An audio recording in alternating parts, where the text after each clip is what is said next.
The banking collapse of 2023 is now officially bigger than the banking collapse of 2008. In this video, I want to go over onto some data on the financial markets and the top banks that have collapsed.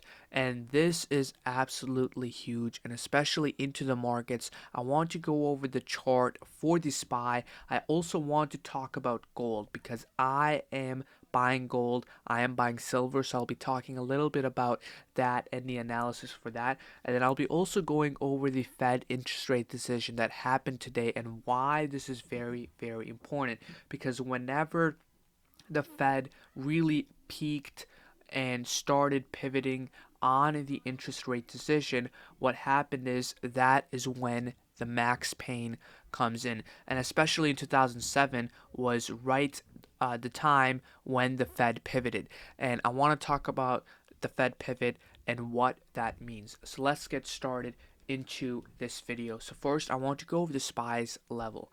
So we have SPY where we are just trading between these zones, which I talked about in our last video, and we could see that we have rejected this. So our zone and our price target is around 382 to possibly touch this area of zone here, because it does not look bullish. It looks like it is rejecting this and going for a downtrend for a bounce at this level of support. So that is the chart for the SPY. But then today we have another bank that is down over 60% after hours, 52% after hours, which is Pac West Bancorp. And then we had First Republic Bank getting bailed out or getting bought up by JP Morgan. So if we take a look at the charts, and what, the very, very interesting thing is that if you combine all the assets of these banks and then you compare it to the 2008 bank collapse, you can see that we are actually above and over, and it looks like it is worse than 2008. And you guys can see this study done on this website, which I'll leave in the description. But this guy pretty much made a very nice data point and a spreadsheet, so make sure to check that out. All of the credit goes to this guy for making this whole. So it's really cool and really painful to see that. And there's a lot of concerns regarding this because we had many banks, and now it's only the few or even just two, three, which are the top banks like J.P. Morgan, Chase, that are really controlling. And this is a lot of concern, especially with a CBDC and a lot of that. But then we take a look at the Fed interest rate decision that happened today, and we got a 0.25 basis point. And again, this is very, very important because the Fed and the government controls money supply and controls the markets by controlling how easy it is to access money or how easy it is to spend money or how hard it is. So when interest rates are going up, it is harder, it is more expensive to buy a house or to buy a car in a loan. It is harder to attain credit, so the markets are tighter. And we could see that, especially in 2000 2007, we could see that the Fed pivoted. Now what a Fed pivot means is when interest rates are going up, when we are going up, but the Fed pivots and it peaks, so it's not raising anymore any higher because it has already done enough damage, or it thinks it has done enough damage to the economy. And then the reverse happens when they are like, okay, we have done enough damage and it's going really, really bad right now, and we need to start shrinking that right now. And this can also factor into play with inflation. If we're seeing inflation go down, it may now be the time to push the interest rates lower and to bring the rates down.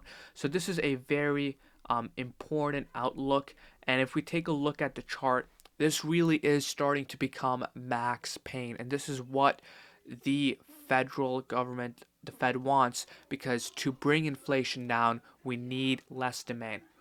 So we're having all of this pain, and I think it's really important to understand this max pain, and especially if we take a look at the chart for the S&P 500 in 2008. So in 2008, we could see that the Fed pivoted right around 2007. So it pivoted right around 2007, and 2008 and 2009 was right when we got the big downwards push for the SPY and for the market. So it's just something to keep in mind of. Some people are also saying that we have priced in the Fed pivot, and this is the max pain because we have priced that in. That can also be a possibility. But the last thing that I want to talk about is gold and is silver. So I mentioned a little bit in my newsletter as well as last video about gold, but I plan to make another video on it. So I'm buying up physical silver and physical gold, and I'll make a video on it. But if we take a look at the chart for gold, especially on the weekly time frame, we have a massive cup and handle that we have talked about before.